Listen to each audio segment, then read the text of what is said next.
नुकतंच आपण छत्रपती शिवाजी महाराज यांची जयंती मोठ्या हर्षोल्लासामध्ये साजरी केली.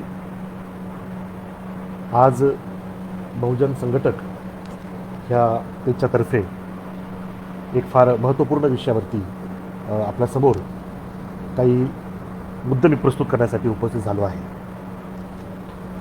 बहुजन संघटकच्या माध्यमातून गेली अनेक दिवस ही व्याख्यानाची जी माला आहे, जे सत्र सुरू आहे, त्यामध्ये छत्रपती शिवरायांच्या जीवनचरित्रावरती, त्यांच्या एकंदरीत कर्तृत्वावरती विविध मान्यवर व्याख्यात्यांनी आपले विचार या ठिकाणी प्रकट केले.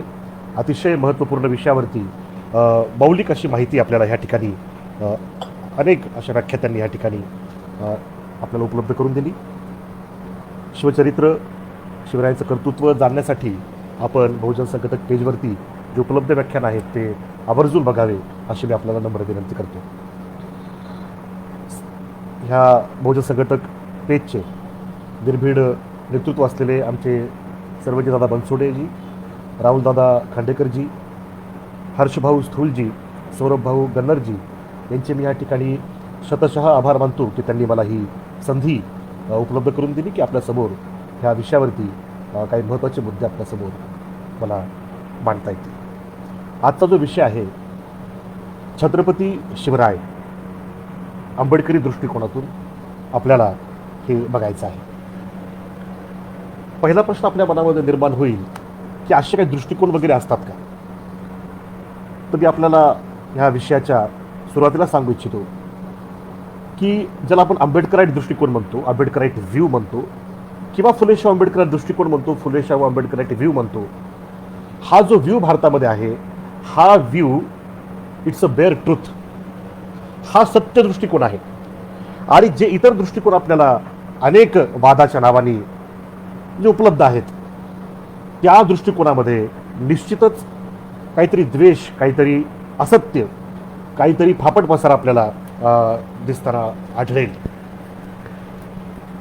ह्या भारतीय उपखंडामध्ये जेवढे महापुरुष, जेवढ्या महान स्त्रिया घडल्या, जेवढे काही आचारतंत्र आले, जेवढे काही विचारधारा, तत्त्वज्ञान निर्माण झाली, तो बघण्याचा दृष्टिकोन एक अस्सल भारतीय दृष्टिकोन, ज्याला आजच्या भाषेमध्ये आपण आंबेडकराईट दृष्टिकोन असं देखील एक सिनॉनिमस, तो त्याला समानार्थी शब्द आहे.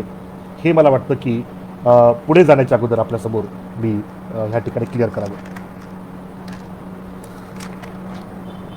सर्वप्रथम आंबेडकराईट दृष्टिकोनातून आपल्याला छत्रपती शिवरायांचं जीवनचरित्र, त्यांचं कर्तृत्व, त्यांचे विचार, त्यांचे आचार जर समजून घ्यायचे असतील तर डॉक्टर बाबासाहेब आंबेडकरांनी छत्रपती शिवरायांकडे कोणत्या मार्गातून बघितलं, कशा पद्धतीनं बघितलं, ते आपल्याला ह्या ठिकाणी मला वाटतं आपण आधी बघणं आवश्यक आहे.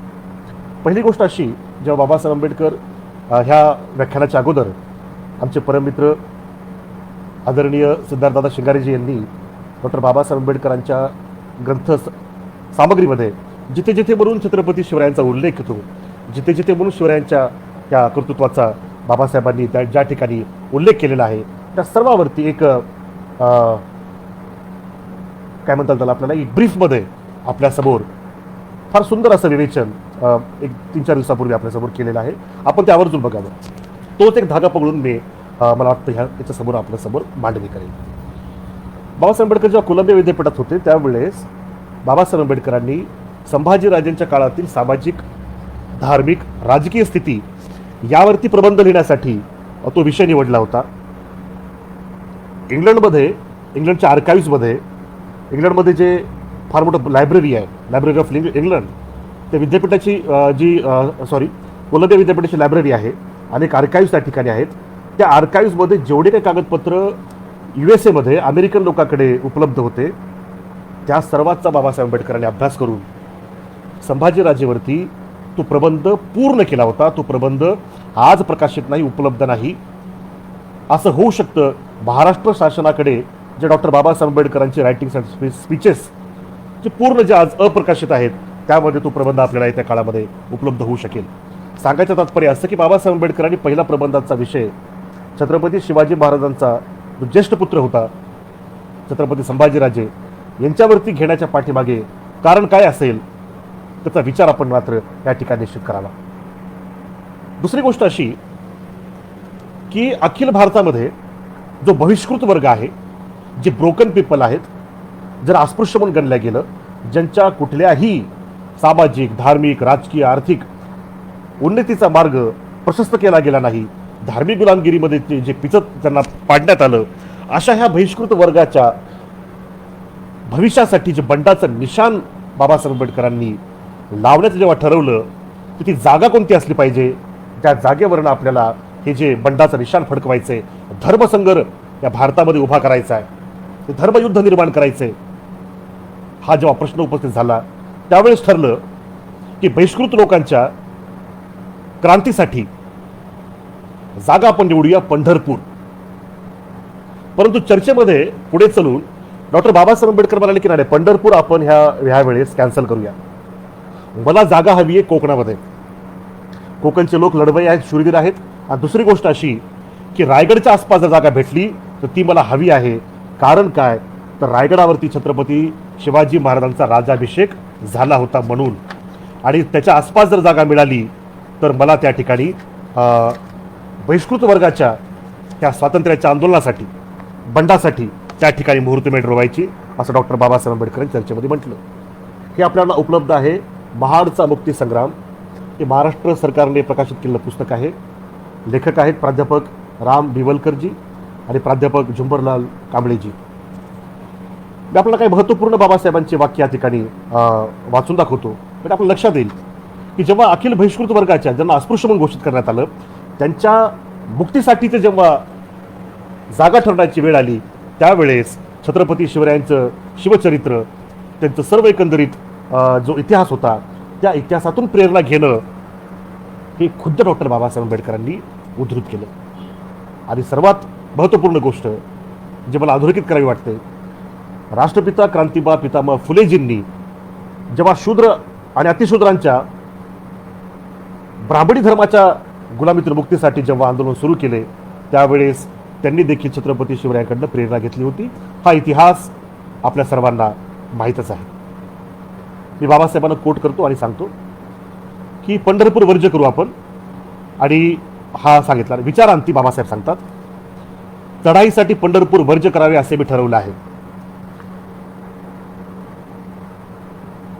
बाबासाहेबांचा हा निर्णय ऐकून बैठकीमध्ये चर्चा सुरू झाली आणि बाबासाहेबांनी विचाराला दिशा द्यावी म्हणून बाबासाहेब म्हणाले, कोकणामध्ये मला रायगडाच्या आसपास जागा हवी. बैठकीमध्ये एक जण विचारतो की का, तिथेच का जागा तुम्हाला हवी आहे? बाबासाहेब सांगतात, 6 जून 1674 रोजी रायगडावर श्री शिवाजी महाराज यांना राज्याभिषेक झाला, पण त्या अगोदर महाराज शूद्र आहेत, अतएव त्यांना राज्याभिषेकाचा अधिकार नाही असा बूट ब्राह्मणांनी काढला. काशीच्या गागा भट्टानेही विरोधी सूर धरला, पण लाख रुपयांची दक्षिणा महाराजांकडून मिळण्याची चिन्हे दिसता त्याने महाराजांच्या क्षत्रित्वास मान्यता देऊन वेदोक्त पद्धतीने राज्याभिषेक केला. पुढे बाबासाहेब म्हणतात, बामन पर बामन होता. ऐका तर खरे, गागा भट्टाचा प्रतिस्पर्धी व निश्चलपुरी गोसावी त्याच वेळी रायगडावर ठाण मांडून बसला होता. त्याने महाराजांना सांगितले, आपण शूद्र असून क्षत्रियाची जागा घेतल्याने भ्रष्टाचार केला आहे. या पापामुळे या राज्याभिषेकापासून 13व्या, 22व्या, 55व्या दिवशी काय अशुभ आणि आपल्याला क्लेशकारक गोष्टी घडतील. शुभ बोलणाऱ्या आणि मग ती काही गोष्टी घडल्या, ते बाबासाहेब फार डिटेल्समध्ये या ठिकाणी सांगितलं. आणि पुढे बाबासाहेब सांगतात, मला सांगा मंडळी, छत्रपतींची ब्राह्मणांनी इतकी दुर्दशा केली, मराठी मुख गिळून का बसले, कायस्थ गप्प का बसले, अनंतराव चित्रे जे होते तुम्ही अपवाद बरे का? अहो, ही सारी माणसे हिंदू धर्मातील ब्राह्मणी विचारसरणीची गुलाम होऊन बसली आहेत. ही गुलामगिरी नष्ट करण्याचा प्रयत्न सत्यशोधक चळवळ करत आहे, पण अजून ती नष्ट झालेली नाही.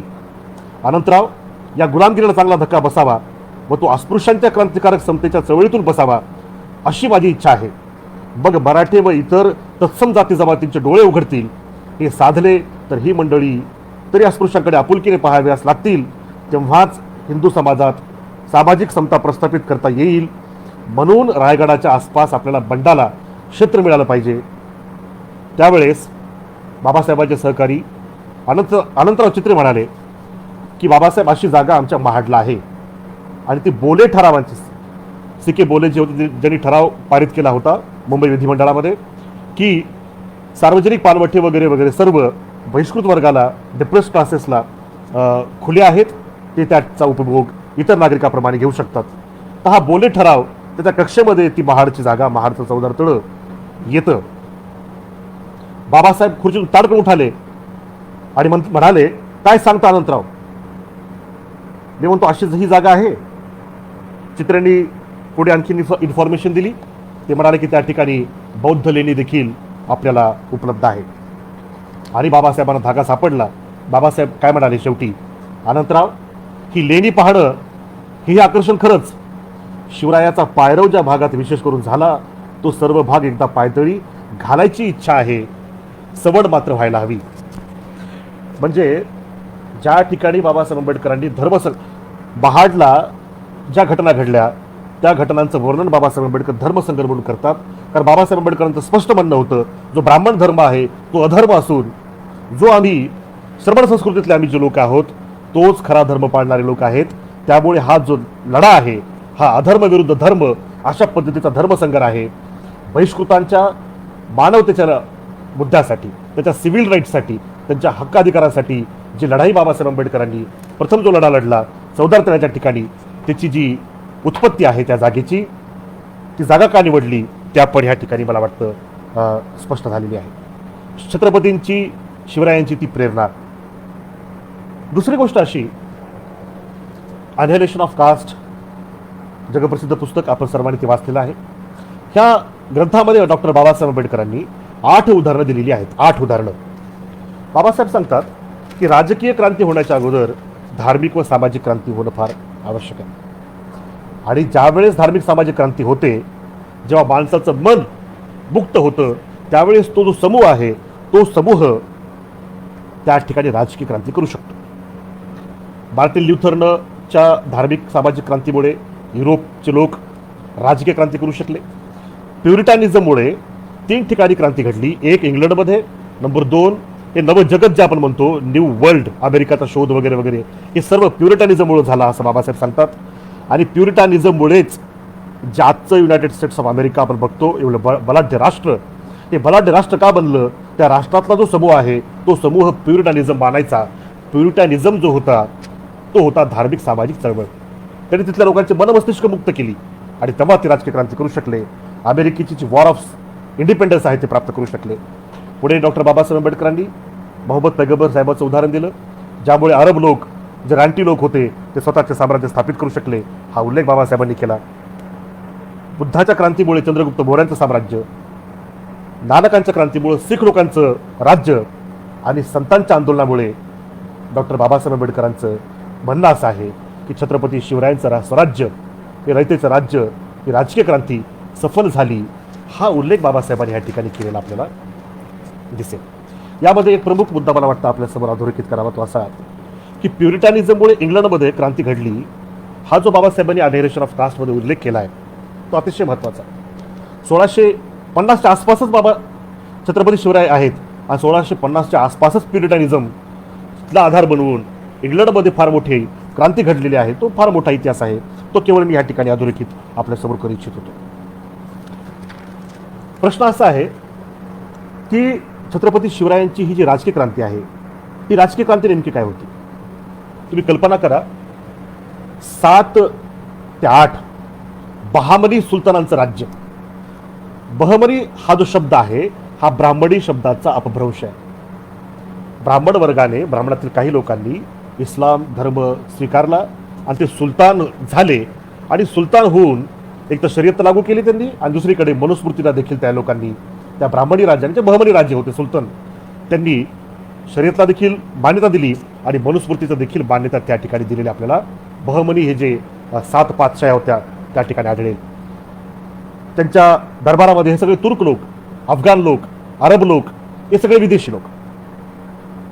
ब्राह्मण वगैरे कोण आहेत? ती परकीय आहेत, स्वकीय आहेत, याबद्दलचा जो वाद आहे त्या वादावरती ज्याचे त्याचे मतं. परंतु आपल्याला एकंदरीत मला वाटतं की मला ते सांगायचे ते लक्षात येईल.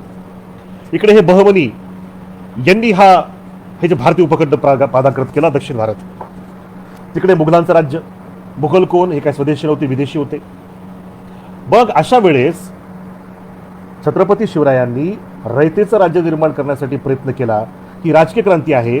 आणि या बहमनी आणि मुघली लोकांच्या त्या काळामध्ये ज्यावेळेस सुलतानी आणि ब्राह्मणी दोन्ही राज्य भारतावरती होतं 700 वर्ष.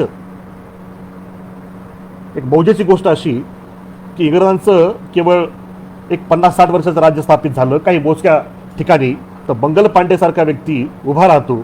1857चं बंड होतं. 700 वर्ष ह्या लोकांनी राज्य केलं भारतावरती. कुठलाही पांडे, कुठलाही जोशी, कुठलाही, तुम्ही लक्षात घ्या मला काय म्हणायचं, हा जनयुधारी मात्र उभा राहिला नाही. उभे राहिले छत्रपती शिवाजी महाराज. याचं कारण आहे संतांनी ह्या महाराष्ट्रामध्ये, ह्या महाराष्ट्राच्या भूमीमध्ये जी वैचारिक क्रांती केली, जी धार्मिक क्रांती केली. वारकरी धर्म किंवा भागवत धर्म ज्याला आपण म्हणतो, हा हिंदू धर्म ज्याला आज आपण समजतो, त्याची आपल्या भाषेमध्ये जर बोलायला गेलं तर सुधारित आवृत्ती आहे. ती आचार क्रांती आहे. आचाराच्या बाबतीमध्ये, व्यवहाराच्या बाबतीमध्ये, अनेक बाबतीमध्ये तुकाराम महाराज असतील, नामदेव महाराज असतील, एकंदरीत वारकरी संप्रदायाचा इतिहास आपण बघू शकता. त्यांनी फार मोठा बदल त्या काळामध्ये, मध्ययुगाचा काळ आहे लक्षात घ्या. मी विनंती करतो प्रत्येकाला की आधुनिक काळातील मूल्य तुम्ही जुन्या काळामध्ये लावू नका. टाइम अँड स्पेसमध्ये महापुरुषांना बघणं फार आवश्यक असतं.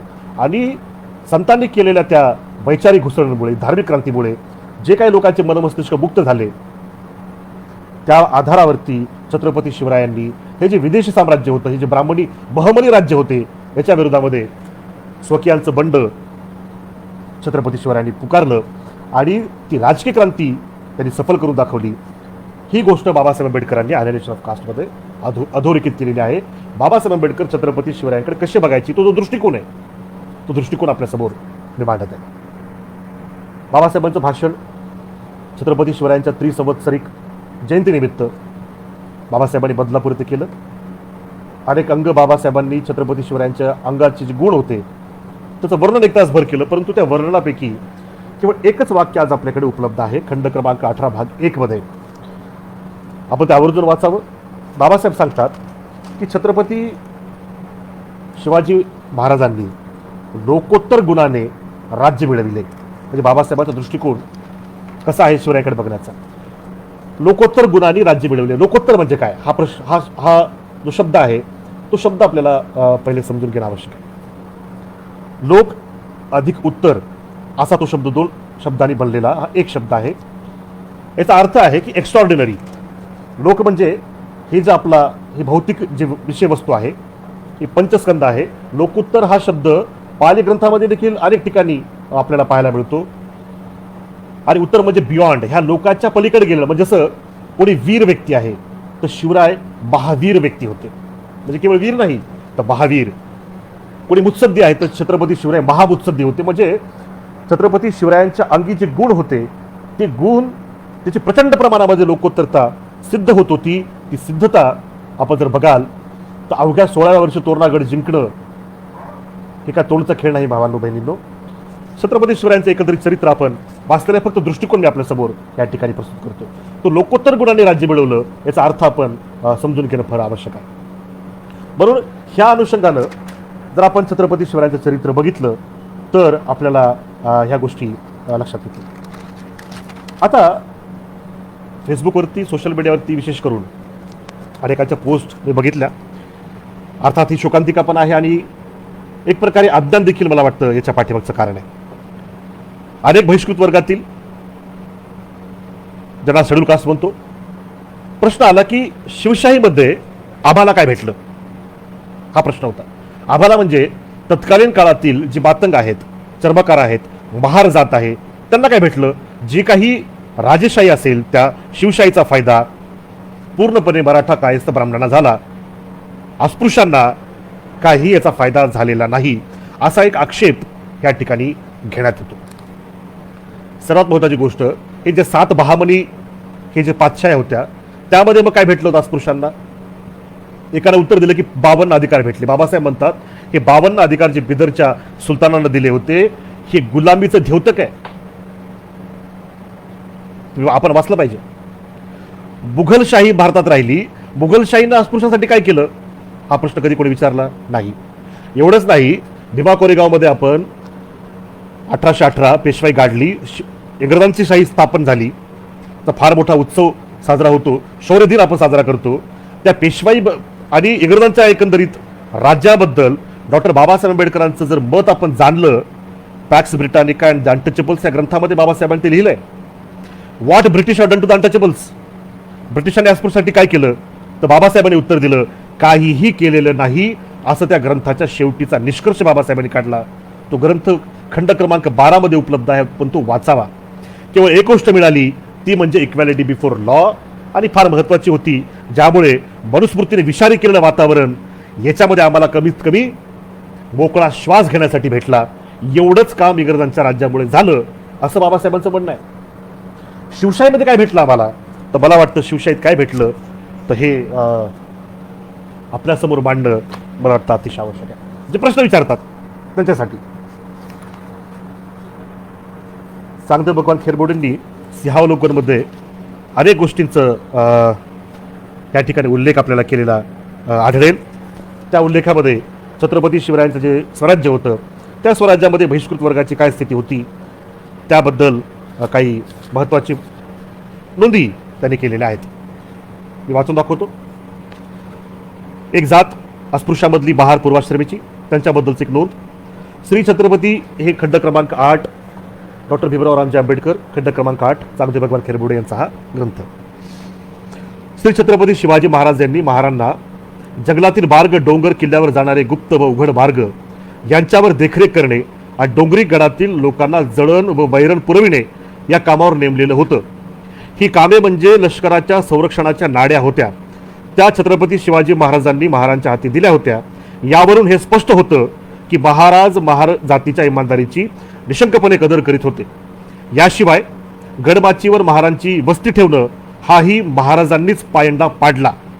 ही अवघड कामे करण्यासाठी महाराजांनी जसे महार कुटुंबांना वडिलोपार्जित नोकरीवर ठेवले, तसेच त्यांनी हजारो महार तरुणांना सैनिक म्हणून रणांगणावर शत्रूविरुद्ध लढविले. परंतु यासंबंधीचे स्पष्ट उल्लेख उच्चवर्णीय बखरकारांनी आपल्या बखरीत केलेले नाहीत.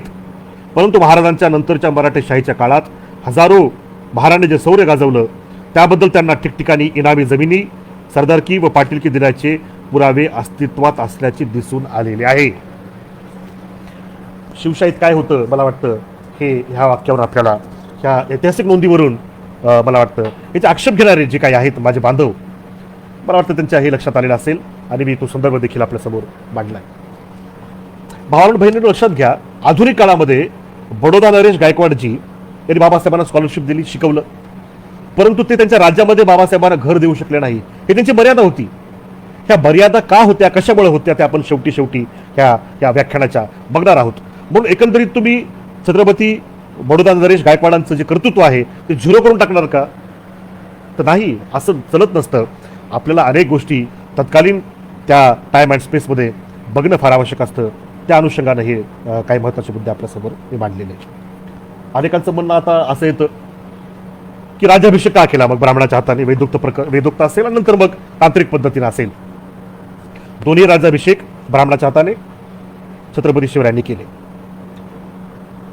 सर्वात प्रथम गोष्ट त्याशी की राज्याभिषेकाबद्दल चुकीचं इंटरप्रिटेशन डॉक्टर बाबासाहेब आंबेडकरांच्या शूद्रपूर्वी कोण होत्या ग्रंथाचं अनेकांनी आपल्यासमोर मांडलेलं आहे. हे चुकीचं इंटरप्रिटेशन आहे. आमच्या आदरणीय सिद्धार्थ शिगारे सरांनी 2-3 दिवसापूर्वीच्या व्याख्यानामध्ये याचा उल्लेख देखील केलेला आहे. आपण त्यामधून ऐका. कारण काय, बाबासाहेबांनी शिवरायांचं उदाहरण हुवर्द शूद्रांमध्ये दिलं. ते उदाहरण याच्यासाठी दिलंय की क्षत्रियत्व असेल किंवा कुठलं ब्राह्मणत्व असेल, वैश्यत्व असेल, शूद्रत्व असेल, हे देण्याचा अधिकार पूर्णपणे धर्मशास्त्रानुसार ब्राह्मणाच्या हातात आहे, हे दाखवण्यासाठी ते उदाहरण बाबासाहेबांनी दिलेलं आहे.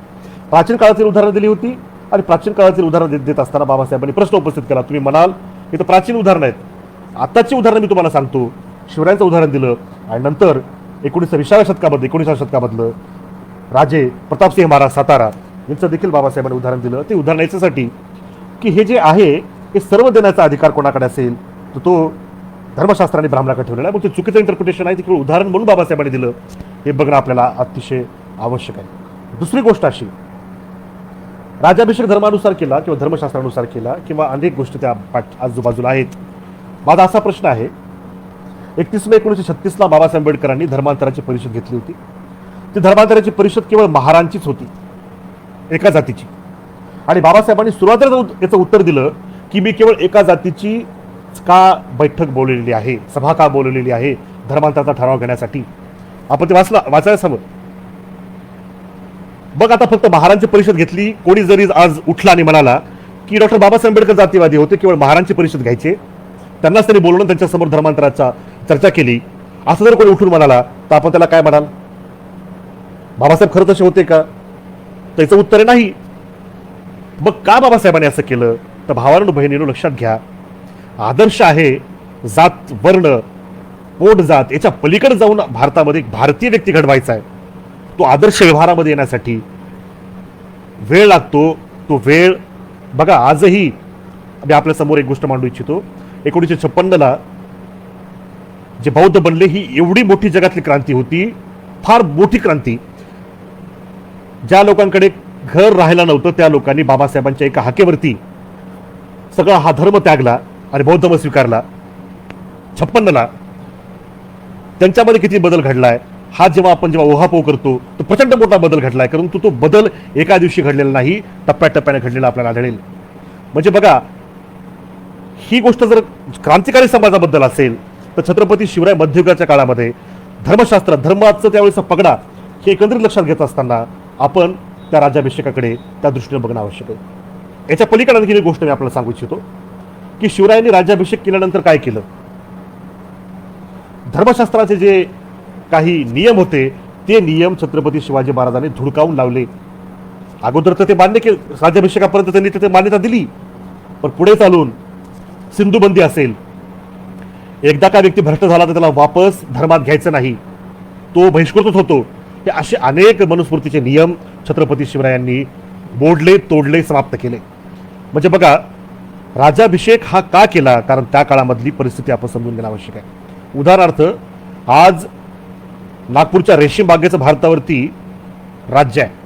तुम्ही इशारा समजून घ्या. हे जे लोक आहेत हे संविधानाला मानतात का? उत्तर नाही. तरी देखील त्या संसदेमध्ये बसलेत, विधानसभेमध्ये बसले होते किंवा आजही काही विधानसभेत बसलेले आहेत, शपथा घेतात संविधानावरती, परंतु घेतल्याच्या नंतर मात्र संविधान मानतात का, पाळतात का, हा संशोधनाचा विषय आहे. याचं उत्तर आपल्या सर्वांना माहीत आहे. शिवरायांच्या काळामध्ये धर्माचं राज्य होतं, धर्मदंड होता महत्त्वाचा, आणि धर्माच्या माध्यमातूनच राजदंड मिळायचा, म्हणून तो राज्याभिषेक केला. ही गोष्ट देखील आपण लक्षात ठेवणं मला वाटतं या ठिकाणी त्या अनुषंगानं बघण्यासाठी फार आवश्यक आहे. म्हणजे माणसाचं जे कर्तृत्व आहे त्या कर्तृत्वाला अधिकृतता जर मिळायची असेल तर काही औपचारिक विधी कर्मकांड केल्याशिवाय, काही पूजा अर्चा केल्याशिवाय लोकांचं समाधान होत नसतं. हा माणसाचा व्यवहार आहे, हा नैसर्गिक व्यवहार आहे. याकडे आपण कधीही दुर्लक्ष करता कामा नये. अशा अनेक गोष्टी. लग्न काय असतं? लग्न हे दोन, एक स्त्री एका पुरुषामध्ये झालेलं कॉन्ट्रॅक्ट आहे. तरी देखील आपण त्या दिवशी वंदना म्हणतो, पूजापाठ करतो, सर्व करतो. हे कशामुळे? याच्या पाठीमाग काय कारण आहे? तर ही आपण बघणं फार आवश्यक आहे की कुठल्याही गोष्टीला अधिकृतता देण्यासाठी धर्माच्या जे काही गोष्टी असतात, काही लिगल गोष्टी असतात, त्या करणं फार आवश्यक असतं. छत्रपती शिवरायांना तशी पाहता राज्याभिषेकाची गरज पण नव्हती. स्वयमेव मृगेंद्रता, स्वयंसिद्धते सिंह होते, त्यांना कशा राज्याभिषेकाची गरज नव्हती, तरी देखील त्यांना करावी लागली. याचं कारण आहे त्या पाठीमागचं लिगॅलिटीज होत्या. त्या लिगॅलिटीज आपल्याला समजून घेणं फार आवश्यक आहे. मला वाटतं राज्याभिषेकाच्या बद्दल जेव्हा चर्चा येते ती आपण त्यावेळीच्या या सर्व एकंदरीत गोष्टीमधून आपण बघणं फार आवश्यक आहे. आणखीन एक आक्षेप म्हणजे बाबासाहेब आंबेडकरांचं एक वाक्य घेऊन अनेकांनी फार हैदोस घातला, ह्या फेसबुकवरती धुमाकूळ घातला, हुल्लडबाजी केली. ती म्हणजे की कोल्हापूरला बाबासाहेबांचं भाषण होतं. त्या भाषणात बाबासाहेब म्हणाले, शिवरायांना ब्राह्मणाची नांगी तोडता आली नाही, ती नांगी मात्र कोणी तोडली? छत्रपती शाहू महाराजांनी. तर मग छत्रपती शाहू महाराज श्रेष्ठ झाले, बरोबर. तर असं जेव्हा बाबासाहेबांच्या त्या ठिकाणच्या त्या भाषणामध्ये तो उल्लेख आला, तर यावर काय लोक ठरवतात की बघा शिवरायांचं चरित्र पूर्णपणे आता टाकाऊ आहे, कारण तरी ब्राह्मणाची नांगी मोडली नाही. ते भाषण आपण वाचून घ्या. पुढे बाबासाहेबांनी जे सांगितलं की कोणत्या राजामध्ये दोष नसतो, हे देखील मात्र हे लोक नजरअंदाज करतात.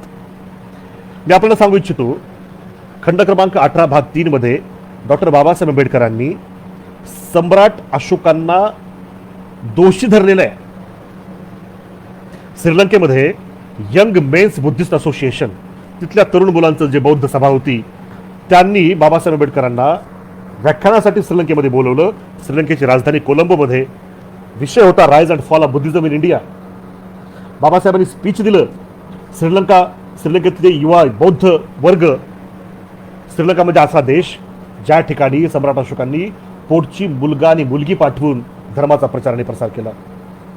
परमादरणीय भंते संघमित्राजी आणि महामहेंद्रजी यांना पाठवून तिथं त्या ठिकाणी, म्हणजे बघा, सम्राट अशोकांची 2 मुलं, मुलगा आणि मुलगी, ज्यांनी धर्माची त्या ठिकाणी मुहूर्तमेढ रोवली, त्यांच्याबद्दल श्रीलंकेतल्या बौद्ध युवकांमध्ये आणि एकंदरीत सर्व बौद्ध समूहामध्ये काय स्थान असेल याची कल्पना आपण करा. बाबासाहेब तिथे गेट भाषण केलं. बाबासाहेब म्हणाले की जो बौद्ध धर्म एवढा पूर्ण जगात पसरला, एवढा माणुसकीचा होता, त्या बौद्ध धर्माचा भारतातून लोप का झाला, याला जबाबदार कोण? तर बाबासाहेबांनी सांगितलं, आपल्याला आश्चर्य वाटेल, याला जबाबदार बाबासाहेब म्हणाले, मी सम्राट अशोकांना धरतो. आहे का नाही आश्चर्यजनक गोष्ट? ज्या सम्राट अशोकांनी जगामध्ये धर्माचा प्रचार प्रसार करण्यासाठी अनेक असे धर्मप्रचारक त्या काळामध्ये पाठवले, आदरणीय भंते पाठवले, स्वतःची मुलगा आणि मुलगी पाठवली श्रीलंकेमध्ये. बाबासाहेब म्हणतात भारतातून बौद्ध धर्माचा लोप झाला असेल, याचे अनेक कारणं आहेत. अनेक कारणापैकी एक कारण स्वतः सम्राट अशोकांचं धोरण. त्यांनी धर्माचे जे विरोधक होते, जे ब्राह्मण वर्ग होता, त्यांना मुभा दिली, त्यांनी वेळ मिळाली, शक्ती प्राप्त केली, आज धर्माचा ह्या ठिकाणी नाश केला, बौद्ध धर्माचा. यासाठी जबाबदार सम्राट अशोक आहेत. बाबासाहेबांनी सम्राट अशोकांना दोष दिला. मग तो दोष दिल्यानंतर मग आपण सम्राट अशोकांचं सगळं कर्तृत्व शून्य करून टाकतो का? उत्तरे नाही. का? आपण एकंदरीत त्या काळच्या त्या परिप्रेक्ष्यामध्ये सम्राट अशोकांना बघत असतो. मग बाबासाहेब आंबेडकरांनी छत्रपती शिवरायांबद्दल बोलत असताना सांगितलं, ब्राह्मण्याची नांगी त्यांना मोडता नाही आली, नसेल मोडता आली. मग छत्रपती शिवरायांचं जीवन चरित्र हे शून्यवत होऊन जातं का फुले आंबेडकरवाद्यांसाठी? हे असल्या पद्धतीचं जर का विश्लेषण, इंटरप्रिटेशन आपण करत असाल तर मला वाटतं याला एक बौद्धिक लटपट म्हणल्याशिवाय माझ्याकडे यासाठी शब्द नाहीत. छत्रपती शिवाजी महाराजांबद्दल बाबासाहेबांचं जे शेवटचं भाषण आहे, शिवाजी महाराजांची राजकीय क्रांती कशासाठी होती, चा हेतू काय होता, तो हेतू समजून घेणं आवश्यक आहे. ह्या ज्या बहमनी सुलतानशाह्या होत्या, विदेशी मुघलांचं राज्य होतं, याच्यातून सोक्यांचं, भारतीयांचं राज्य, कमीत कमी सोक्यांचं, आपण त्यावेळेस भारत कन्सेप्ट होती का नाही त्यावरती आणखी डिबेट होऊ शकतो, पण सोक्यांचं राज्य आलं पाहिजे, यासाठीचा तो लढा होता. बाबासाहेबांचं संविधान सभेचं शेवटचं भाषण 25 नोव्हेंबर 1946 आपण वाचा. बाबासाहेबांनी सांगितलं, हे संविधान देत असताना माझ्या मनामध्ये चर होत आहे, आपण हे जे स्वातंत्र्य आहे, हे स्वातंत्र्य अनेक वेळेस गमावलेलं आहे, आणि हे गमावलं त्याचं कारण आहे की आपल्याच लोकांच्या बेईमान वागण्यामुळे, विश्वासघातामुळे. हे बाबासाहेबांचं भाषण खंड क्रमांक 18 भाग 3 मध्ये उपलब्ध आहे. आणि या ठिकाणी बाबासाहेब आंबेडकरांनी शिवाजी महाराजांचा उल्लेख संविधान सभेमध्ये, संविधान देशाला समर्पित करत असताना शिवरायांची आठवण बाबासाहेब काढतात आणि हेतू त्या ठिकाणी सांगतात. शिवरायांचा हेतू काय होता, मी हा मुद्दा आपल्याला वाचून दाखवतो. 26 जानेवारी 1950 भारत एक स्वतंत्र राष्ट्र होईल. त्याच्या स्वातंत्र्याचं काय होईल, तो आपले स्वातंत्र्य अबाधित ठेवील का, पुन्हा गमावून बसेल, हा विचार माझ्या मनात प्रथम उभा राहतो. असे नाही की भारत यापूर्वी कधीही स्वतंत्र नव्हता. मुद्दा हा आहे की त्याने असलेलं स्वातंत्र्य एकदा गमावलं आहे, तो पुन्हा दुसऱ्यांदा ते गमावील का. भवितव्याबाबतचा हाच विचार मला सर्वाधिक चिंताग्रस्त करतो. भूतकाळात भारताने केवळ आपले स्वातंत्र्य गमावले असे नव्हे, तर देशातील काही लोकांच्या बेईमानी व विश्वासघातामुळे गमावलं गेलं, ही वास्तविकता मला अधिक अस्वस्थ करते. मोहम्मद बिन कासिमने सिंध प्रांतावर आक्रमण केलं, त्यावेळी 10 राज्याच्या सैनिक अधिकाऱ्यांनी मोहम्मद बिन कासिमच्या हस्तकाकडून लाचा स्वीकारल्या आणि आपल्या राजाच्या बाजूने लढण्याचं नकारलं. मोहम्मद घोरीला भारतावर आक्रमण करण्याचं निमंत्रण देणारा जयचंद होता आणि त्याला पृथ्वीराज विरुद्ध लढण्यासाठी स्वतःच्या आणि सोळंकी राजाच्या मदतीचे आश्वासन दिलं होतं. जेव्हा शिवाजी हिंदूंच्या मुक्तीसाठी लढत होता, त्यावेळी इतर मराठा सरदार आणि राजपूत राजे मोगल सम्राटांच्या बाजूने लढत होते आणि शीख राज्य वगैरे वगैरे बाबासाहेब आंबेडकरांनी ह्या ठिकाणी सांगितलं. आणि पुढे म्हणतात की इतिहासाची पुनरावृत्ती होईल का. शिवरायांचा उल्लेख करताना बाबासाहेब सांगतात की त्यांची लढाई हिंदूंच्या मुक्तीसाठी त्या ठिकाणी शिवरायांनी लढाई केली. हे आपल्याला छत्रपती शिवरायांचा हेतू त्या काळामधला कळणं फार आवश्यक आहे. हा जेव्हा हेतू लक्षात येतो, त्यावेळेस शिवरायांचं चरित्र बघणं आपल्याला या ठिकाणी हा जो दृष्टिकोन आहे, सत्य सत्य इतिहास, सत्याला सत्य म्हणावं, असत्याला असत्य म्हणावं, कुठल्याही आधुनिक काळातले मूल्य त्यांना लावू नये. त्यांचे मूल्य आपण आजच्या आधुनिक काळातल्या मूल्याच्या माध्यमातून, म्हणजे तुम्ही लोकशाहीचं मूल्य, लोकशाहीमध्ये डिबेट असेल, संसद असेल, समजा संसद आहे, याचं मूल्य तुम्ही त्या काळात कसं लावू शकता? संसद 1650च्या आसपास, जसं मी उदाहरण आपल्याला दिलं, बाबासाहेबांनी दिलं होतं, प्युरिटॅनिझममुळे इंग्लंड उभा राहिला. 1650-60च्या आसपास त्या ठिकाणी राजाच्या विरोधात बंड सुरू होतं. तिकडचा तो इतिहास आहे प्युरिटॅनिझमचा, तो वेगळा. आणि भारतामध्ये हे ज्या सल्तनतशाह्या होत्या, मुघलशाही, विदेशी लोकांचं साम्राज्य, म्हणजे शर्यत प्लस मनुस्मृती, हे जे ह्या लोकांचं ह्या ठिकाणी ब्राह्मण अशराफ लोकांचं जे राज्य होतं, जी अभद्र युती होती, त्या अभद्र युतीच्या विरोधामध्ये हे बंड होतं. हा इतिहास आपल्याला या ठिकाणी समजून घेणं फार आवश्यक आहे. दुसरा मुद्दा असा, डॉक्टर बाबासाहेब आंबेडकर, म्हणजे शिवरायांना समजून घ्यायचा असेल, एक मुद्दा आणखी समजून घेणं फार आवश्यक आहे. बाबासाहेब आंबेडकरांच्या 1 नव्हे, 2 नव्हे, 3 नव्हे, 4 नव्हे, 5 नव्हे, 10 ते 12 पुस्तकामध्ये 2 उदाहरणं वारंवार उद्धृत बाबासाहेबांनी रिपीटेडली केलेली आपल्याला दिसतील, आढळतील. 2 पैकी एक जे उदाहरण आहे ते मला वाटतं ह्या ठिकाणी मी आपल्याला सांगाव्यास हरकत नाही. ते उदाहरण कोणतं? तर प्राध्यापक डायसी यांनी इंग्लिश कॉन्स्टिट्यूशनवरती जे कॉमेंट केली, ती कॉमेंट बाबासाहेब आंबेडकरांनी अनेक ठिकाणी उद्धृत केलेली आपल्याला आढळले. डायसी काय म्हणतो? बाबासाहेब सांगतात, डायसी म्हणतो, कुठल्याही सार्वभौम शक्तीवरती, सार्वभौम पुरुषावरती शक्ती ज्याच्याकडे आहे त्या व्यक्तीवरती, म्हणजे शासक वर्गावरती किंवा शासनकर्त्यावरती, मग तो राजा असेल की सार्वभौम असलेली संसद असेल, 2 प्रकारचे मर्यादा पडत असतात. एक असते इंटरनल लिमिटेशन, अंतर्गत मर्यादा, आंतरिक मर्यादा, आणि दुसरे असते बाह्य मर्यादा, एक्सटर्नल लिमिटेशन. एक्सटर्नल लिमिटेशनचा मुद्दा डायसी सांगतो असा असतो की त्या शक्ती केंद्राच्या विरोधामध्ये बंड पुकारलं, हल्ला झाला विदेशी शक्तीकडून, तर तो परतवून लावणं, ती एक मर्यादा असते त्याच्या शक्तीसाठी. काय करायला हवं, काय नाही करायला हवं, ते धोरण त्याला ठरवावं लागतं.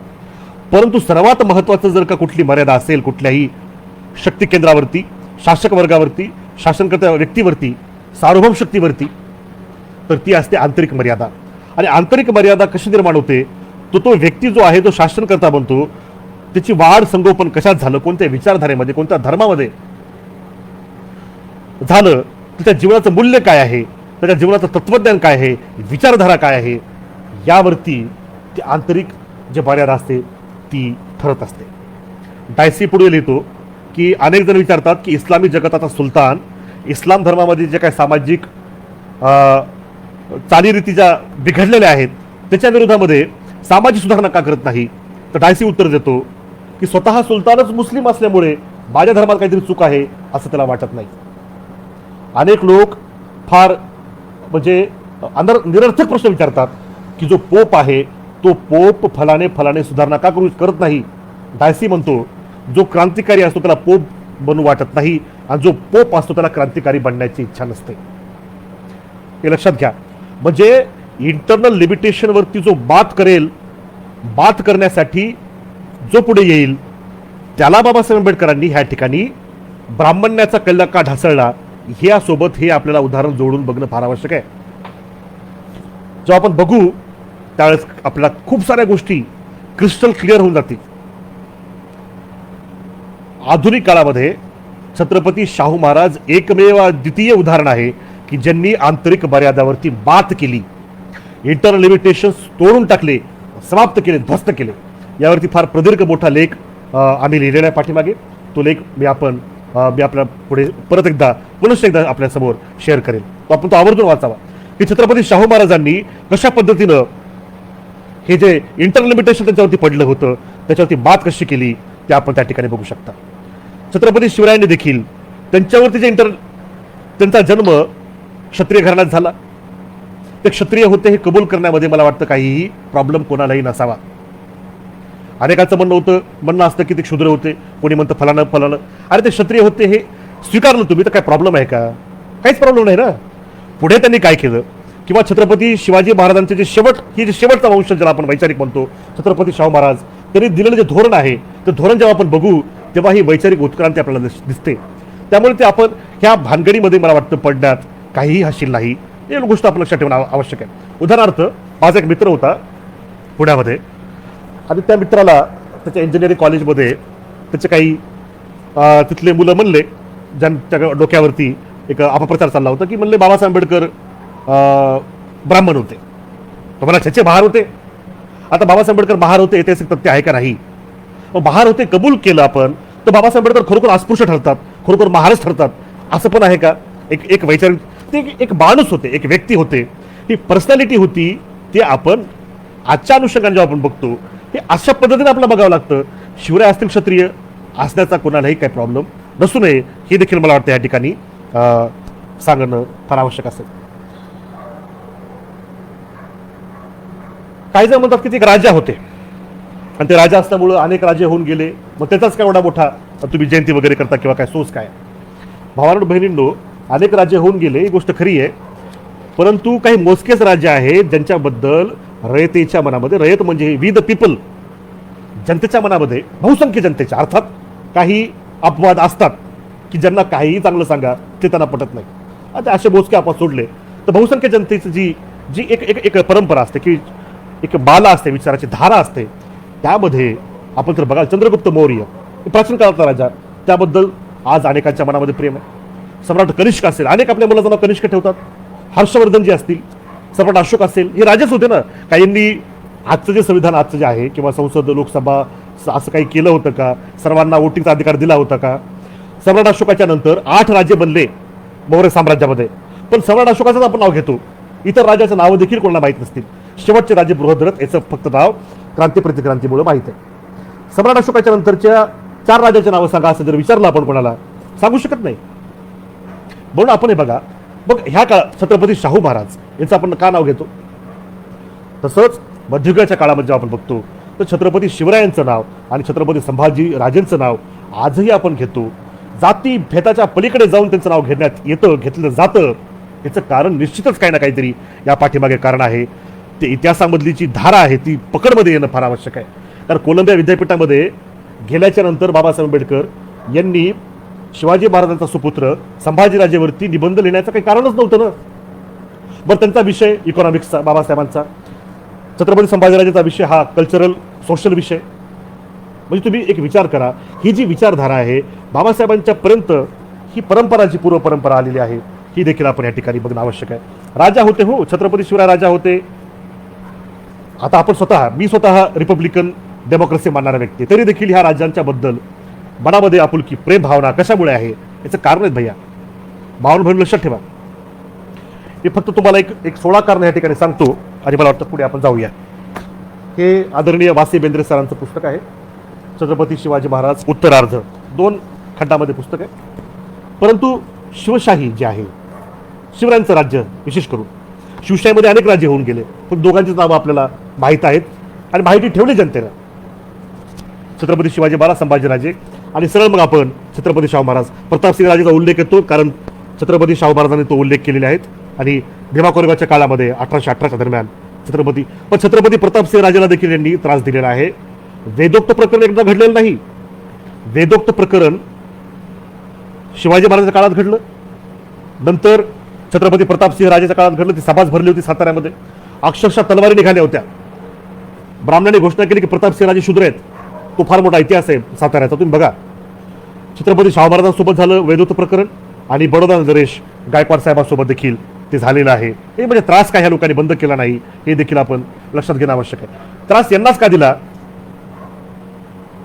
त्रास द्यायचं कारण काय असेल हे देखील तुम्हाला वाटतं आपण एक विचार करावा ह्या गोष्टीवर देखील. या 4 लोकांना त्रास का दिला, तुम्ही शूद्र आहेत म्हणून, क्षत्रिय नाहीत म्हणून, का प्रश्नचिन्ह उपस्थित करण्यात आलं, हा देखील आपण विचार करणं आवश्यक आहे. मी सांगू इच्छितो, ते राजा होते, खरंच आहे ना, ते राजा होते, छत्रपती होते, परंतु शिवशाही जी आहे ही क्रांती कशी होती आचार धर्माची ती मला वाटतं आपल्यासमोर मांडणं फार आवश्यक आहे. वासी बेंद्रे इतिहासाचार्य आहेत, इतिहासातील भीष्माचार्य आहेत. तरी त्यांनी सांगितलं की हे जे शिवशाही होती, नंबर 1 सर्व धर्मांना समान वागणूक, धर्मनिरपेक्षता त्या काळामध्ये. नंबर 2 सर्वांना आपले चालू व कालांतराने लुप्त झालेले आचार धर्म आचरण्यास स्वातंत्र्य मिळालं. अध्ययन अध्यापनाचा जातीयतेशी संबंध तोडण्यात आला. भागवत धर्माचा पुरस्कार, भागवत धर्म असेल, वारकरी असेल, हा हिंदूमध्ये झालेली आचार आणि विचाराची क्रांती आहे. तो आपण त्या अनुषंगाने बघणं आवश्यक आहे. तो इतिहास आहे. नोकरी रोजगारात सर्व धर्मियांना व जातींना समानत्व, मात्र कर्तृत्व निष्ठा आवश्यक. बाटविण्यास विरोध व बाटवलेल्या लोकांना परत धर्मामध्ये घेण्यास मान्यता. स्त्रिया व मुले यांची सर्व परिस्थिती संरक्षण. संत साधूंचा आदर. गुलामांच्या खरेदी विक्रीला आळा.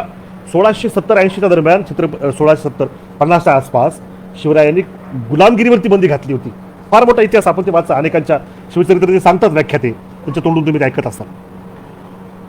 आणि म्हणजे जवळपास शिवरायांच्या त्या काळामध्ये शिवशाहीमध्ये शेतकऱ्यांची काळजी, माता भगिनींची काळजी, व्यापाऱ्यांची काळजी, अनेक जातींना म्हणजे ज्यांना अस्पृश्य घोषित करण्यात आलं अशा लोकांना देखील शिवरायांनी त्यांच्या हातात तलवार दिली.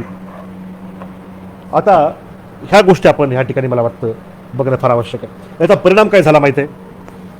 याचा परिणाम असा झाला की शिवशाहीच्या मध्ये जो काही बहिष्कृत वर्गाला, विशेष करून, कारण बहिष्कृत वर्गातले आज अनेक जण प्रश्नचिन्ह उपस्थित करतात, म्हणून मी विशेष करून सांगू इच्छितो की अनेकांचं असा आक्षेप असतो की बहिष्कृत वर्गाला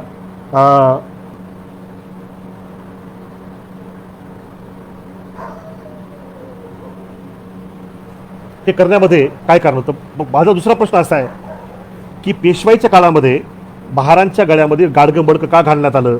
याचं कारण शिवशाहीत आहे. भीमराव रामजी आंबेडकर यांचा चरित्रखंड 1 याच्यामध्ये चांगदेव भगवान खेरबडते सांगतात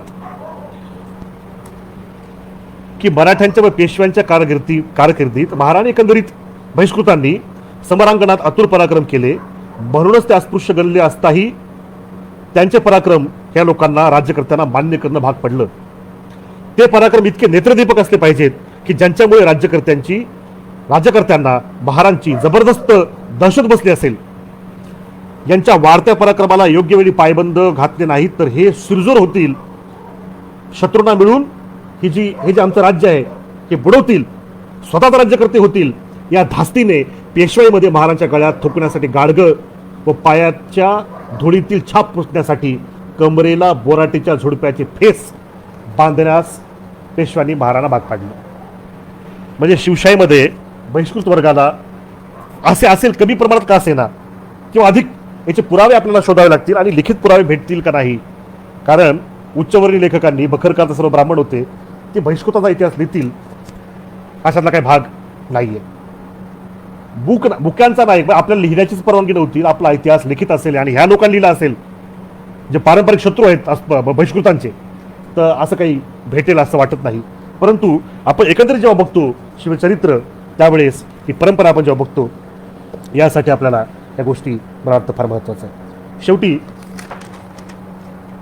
छत्रपती शाहू महाराजांचं जीवनचरित्र हे छत्रपती शिवाजी महाराजांच्या जीवनचरित्राची उत्क्रांती आहे, ही देखील आपण लक्षात घेणं आवश्यक आहे.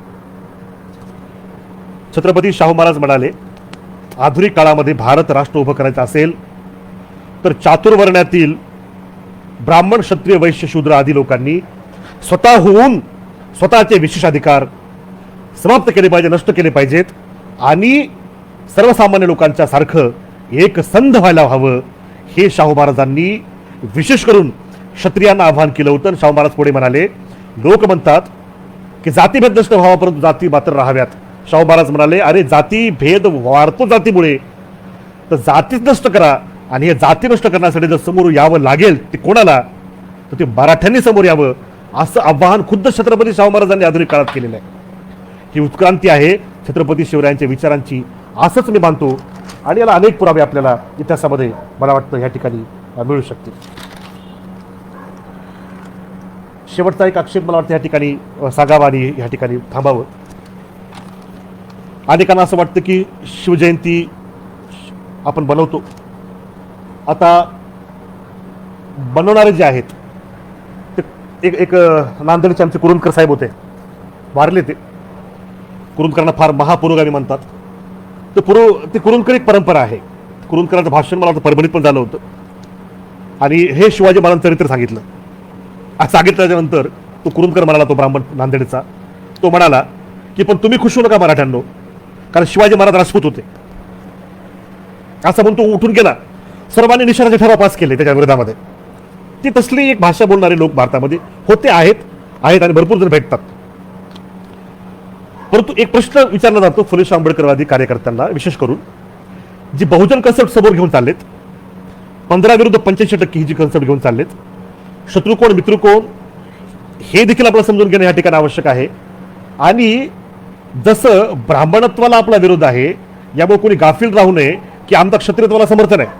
क्षत्रियत्वाला देखील त्या अनुषंगाने विरोधच राहील, वैश्यत्वाला देखील विरोध राहील, शूद्रत्वाला देखील विरोध राहील, अस्पृश्यत्वाला देखील विरोध राहील. परंतु तो विरोध करणं आणि सर्वांनी मिळून राष्ट्राप्रती एकत्र येऊन काम करणं यामधला फरक समजून घेणं आम्हाला आवश्यक आहे. म्हणून लोक म्हणतात की तुम्ही शिवजयंती करता, त्यांना सलोखा स्थापित होईल का? ज्यांच्या नगरामध्ये जाऊन, ज्यांच्या वाडी वस्त्यात जाऊन, गावात जाऊन प्रबोधन करायचे, जे लोक बहिष्कृत होते, आज देखील खेड्यापाड्यामध्ये अन्याय अत्याचार करतात, त्यांच्या डोक्यामध्ये शिवशाही, शिवाजी महाराजांचे विचार तुम्ही टाकणारच का? तुम्ही तर आमच्या एरियामध्ये येऊन शिवजयंती करता. अशा पद्धतीचे देखील काही प्रश्न समाजामध्ये उठत आहेत. मला वाटतं हे प्रश्न आपण देखील ऐकले असतील. मला आपल्याला सांगू इच्छितो, हे जरी खरं असले, याने म्हणजे शिवजयंती केल्याने सामाजिक सलोखा वाढेल एवढे देखील बाळभोत फुले आंबेडकरी विचारधारेतील कार्यकर्ता नाहीत, असं कोणीही त्यांना बाळभोत समजू नये. शिवजयंती आपण साजरी करतो छत्रपती शिवरायांच्या कार्यकर्तृत्वाचं जागर करण्यासाठी. त्यांच्याकडून जे जीवनमूल्य ते जगले, ते जीवनमूल्य आज देखील प्रासंगिक आहेत. ते जीवनमूल्य आपल्या जीवनामध्ये उतरण्याचं काम करण्यासाठी आपण जयंती करतो. हाच त्याच्या पाठीमागचा हेतू आहे. त्याच्याप्रती कृतज्ञता व्यक्त करण्यासाठी आपण करतो.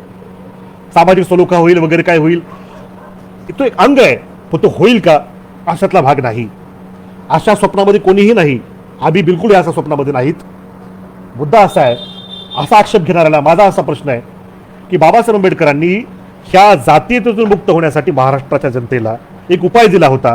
त्या उपायावर तुम्ही काम करता का, हा माझा त्यांना प्रश्न आहे. बाबासाहेब म्हणाले, महाराष्ट्रातून जर जातीयता नष्ट व्हायची असेल तर एक उपाय आहे, तो म्हणजे एक महाराष्ट्र न बनवता महाराष्ट्र 3 महाराष्ट्र बनवा, 3 भाग बनवा, 3 तुकडे बनवायचे. म्हणजे काय होईल, एका जातीची मोनोपॉली होणार नाही, बहुसंख्या होणार नाही.